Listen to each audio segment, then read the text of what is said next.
विपक्षी एकता को छोड़कर क्या एनडीए में शामिल होने जा रहे हैं शरद पवार? नरेंद्र मोदी को सम्मानित करेंगे शरद पवार, टेंशन में विपक्ष। पीएम मोदी के आवागमन से पहले कांग्रेस और शिवसेना ने दी शरद पवार को नसीहत। विपक्षी दलों के विरोध के बावजूद भी नरेंद्र मोदी का सत्कार करने में लगे हैं शरद पवार। शरद पवार को राजनीति का चाणक्य कहा जाता है। शरद पवार कब क्या कर जाएं, इस बात का अंदाजा कोई नहीं लगा सकता। इससे पहले भी शरद पवार ने ऐसे कई काम किए हैं जिसका अंदाजा राजनीति के बड़े बड़े दिग्गज नेताओं ने नहीं लगाया था, जिसका जीता जागता प्रमाण महाराष्ट्र के मौजूदा डिप्टी सीएम देवेंद्र फडणवीस हैं। देवेंद्र फडणवीस शरद पवार की चाल का पहले भी शिकार हो चुके हैं, इसीलिए बीजेपी के बड़े बड़े दिग्गज नेता शरद पवार की चाल से वाकिफ हैं। विपक्षी एकता की दूरी बनाने में अहम भूमिका निभाने वाले शरद पवार इन दिनों विपक्ष से बेहद नाराज दिखाई दे रहे हैं, जिसको देखते हुए शरद पवार ने अब धीरे धीरे अपना रास्ता ही बदल लिया है। विपक्ष के नेताओं के विरोध और बयानबाजी को ठुकराते हुए चाचा शरद पवार के द्वारा महाराष्ट्र में आज नरेंद्र मोदी का स्वागत किया जाएगा।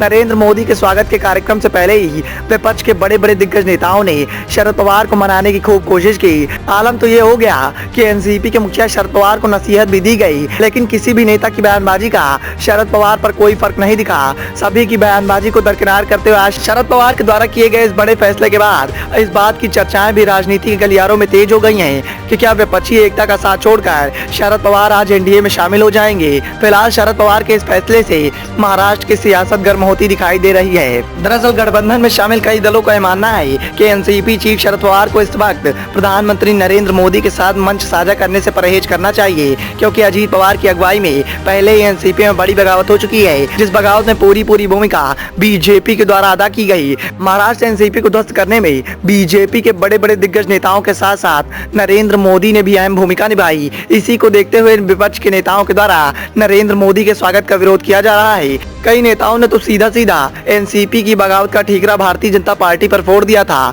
इसके बाद यह पहला मौका होगा जब प्रधानमंत्री नरेंद्र मोदी के साथ शरद पवार मंच साझा करेंगे। दरअसल प्रधानमंत्री आज मंगलवार को पुणे के दौरे पर जाएंगे। इस दौरान वह एक कार्यक्रम में भी शिरकत करेंगे जहां उन्हें लोकमान्य तिलक राष्ट्रीय पुरस्कार से सम्मानित किया जाएगा। इस पर शिवसेना उद्धव ठाकरे गुट के सांसद अरविंद सावंत ने सोमवार को कहा कि शरद पवार को अपने इस फैसले पर फिर से विचार कर लेना चाहिए।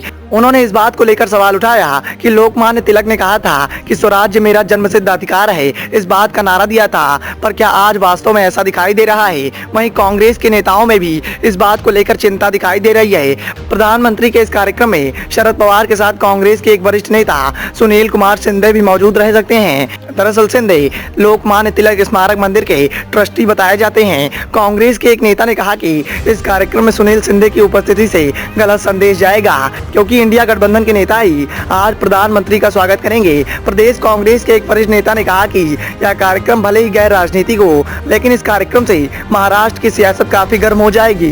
भारतीय जनता पार्टी के नेताओं ने कुछ दिनों पहले ही एनसीपी को तोड़कर अजीत पवार को अपने साथ मिला लिया था। ऐसे में बेहतर होता कि शरद पवार इस कार्यक्रम से दूर रहते।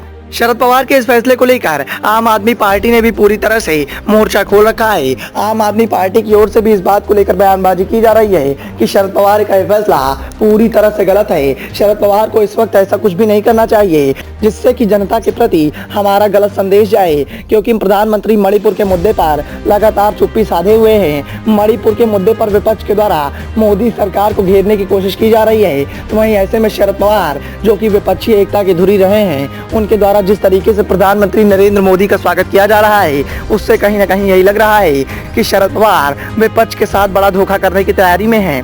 लगातार विपक्ष के बड़े बड़े दिग्गज नेताओं की बयानबाजी को दरकिनार करते हुए जिस तरीके से एनसीपी के मुखिया शरद पवार के द्वारा एक बड़ा फैसला किया गया है, उससे राजनीति के गलियारों में इस बात की चर्चाएं तेज हो गई हैं कि क्या विपक्षी एकता का साथ छोड़कर आज शरद पवार एनडीए में शामिल होने जा रहे हैं, क्योंकि शरद पवार को राजनीति का चाणक्य कहा जाता है और शरद पवार कब क्या कर जाएं, इस बात का अंदाजा कोई नहीं लगा सकता। और जिस तरीके से शरद पवार का रवैया बीते दिनों में देखने को मिला है, उससे तो इसी बात के आसार दिखाई दे रहे हैं कि शरद पवार विपक्षी एकता में शामिल बड़े बड़े दिग्गज नेताओं के साथ बड़ा धोखा करने की तैयारी में दिखाई दे रहे हैं।